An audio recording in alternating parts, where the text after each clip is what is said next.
Assalamualaikum warahmatullahi wabarakatuh. Baiklah, kami dari kelompok 2 akan menjelaskan tentang LCMS dan HPLC yang beranggotakan yang pertama yaitu Tri Adindarati, Laila Ramadanis, saya sendiri Merli Sastria, dan Rakib Imami. Baiklah, untuk pengertiannya akan dijelaskan oleh rekan saya, kepadanya dipersilahkan.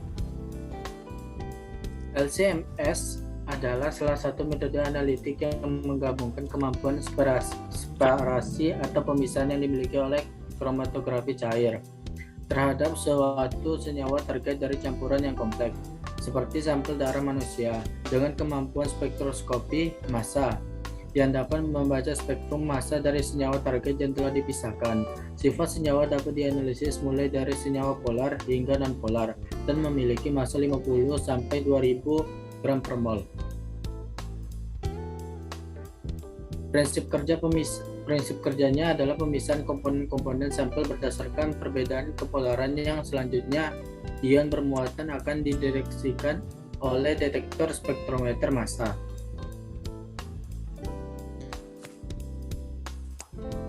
Proses kerja LCMS yang pertama yaitu proses kerja pada LCMS didahului dengan preparasi sampel untuk membersihkan dari pengotor.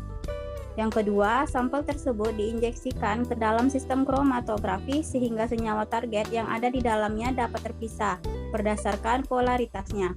Pemisahan dalam kromatografi akan membentuk antrian senyawa untuk masuk ke dalam sistem spektroskopi massa MS. Senyawa tersebut satu persatu akan dibaca spektrum massanya oleh MS. Senyawa yang telah terbaca tersebut akan ditumbuh oleh gas nitogren sehingga akan menjadi fragmen yang spesifik dan dibaca oleh MS2.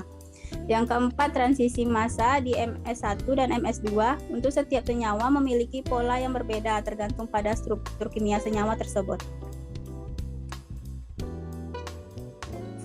Fungsi LCMS memadukan daya pemisahan HPLC untuk bahan berat molekul besar dengan kemampuan MS untuk mendeteksi dan mengonfirmasikan identitas molekul secara selektif. Aplikasi utamanya adalah di bidang penelitian farmasi, analisis lingkungan, pengujian makanan, dan kedokteran forensik.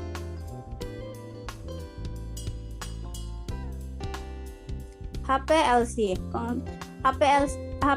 atau High Performance Liquid Chromatography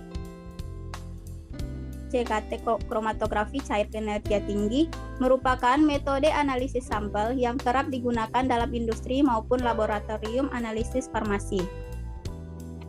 Untuk prinsip dasar HPLC ini menggunakan prinsip kromatografi untuk mengukur sampel. Dalam kromatografi, analisis dilakukan dengan cara memisahkan molekul berdasarkan perbedaan struktur ataupun komposisinya.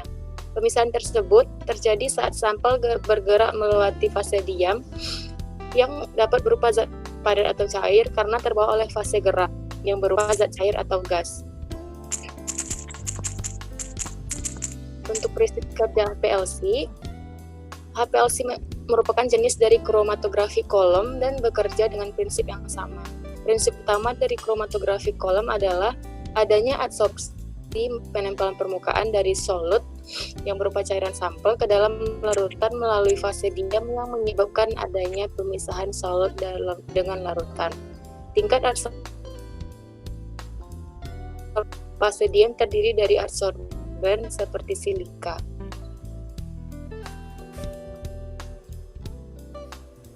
Untuk cara kerja HPLC yang pertama, beragam komponen dalam sampel akan terpisahkan berdasarkan perbedaan afinitasnya terhadap fase diam. Dan yang kedua, komponen yang dapat berinteraksi secara kuat dengan fase diam akan bergerak lebih lambat sehingga dapat terpisah dari komponen lain dengan interaksi yang lemah. Yang ketiga, pada kromatografi kertas, sampel yang diteteskan di bagian ujung kertas kromatografi akan lambat laun bergerak dan terpecahkan komponennya seiring dengan pergerakan cairan pada dasar kertas. HPLC pun demikian, sampel yang diinjeksikan bergerak melalui fase diam dalam kolam karena terbawa oleh fase gerak. Selanjutnya yaitu fungsi dari HPLC. HPLC ini sering digunakan pada laboratorium kimia atau quality control, makanan, limbah, biologi, maupun farmasi. Di industri farmasi sendiri, hampir pasti ada unit HPLC yang digunakan untuk menguji kadar bahan baku, bahan antara maupun produk jadi. HPLC merupakan tipe kromatografi kolom yang secara luas digunakan di farmasi. HPLC ini sangat berguna untuk menentukan kadar dan kadar zat terkait pada obat. Secara umum, HPLC digunakan untuk memisahkan komponen zat dalam obat. Selanjutnya yaitu ada kelebihan dan kekurangan dari HPLC. Nah, HPLC ini mempunyai kelebihan yaitu dapat untuk analisis zat yang tidak menguap atau volatil. Sedangkan pada gas kromatografi zat yang tidak menguap harus dibuat menguap dahulu baru bisa dianalisis. Untuk mengubah zat tidak menguap menjadi menguap, ini membutuhkan usaha yang tidak mudah agar berhasil. Keuntungan menggunakan HPLC untuk analisis adalah membutuhkan ukuran sampel yang kecil. Pengujian dapat dimodifikasi tergantung pada tingkat kuantifikasi yang diperlukan dan menghasilkan hasil yang andal. Untuk kekurangan HPLC adalah membutuhkan analisis khusus untuk mengoperasikan dikarenakan pengoperasiannya membutuhkan skill kompetensi khusus. Hal-hal ini berhubungan dengan HPLC yang juga mahal seperti reagen, spare part, dan kolom. Harga kolom HPLC ini bisa sampai puluhan juta. Nah, selanjutnya yakni ada komponen dari instrumen HPLC. Yang pertama yaitu ada fase gerak dan reservoir pelarut, yaitu dia harus menggunakan pelarut dengan kemurnian sangat tinggi. Yang kedua ada pompa. Pompa di sini haruslah pompa bertekanan tinggi agar dapat mendorong fase gerak dalam reservoir menuju kolom fase diam dan melewati detektor. Kemudian yang ketiga itu ada injektor dan sampel. Nah, di sini harus dapat menampung sampel cairan dalam kisaran volume 0,1 sampai 100 ml. Nah, sampelnya itu harus bersifat bening dan juga tidak ada endapan. Yang keempat yaitu ada kolom HPLC. Nah, aktivitas utama dalam HPLC ini terjadi di dalam kolom sebagai fase diam.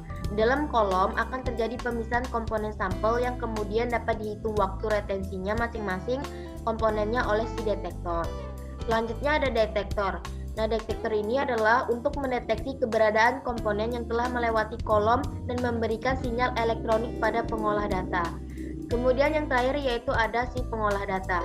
Nah, pengolah data ini menampilkan output visual hasil analisis yang terbaca oleh detektor dalam membentuk kromatogram.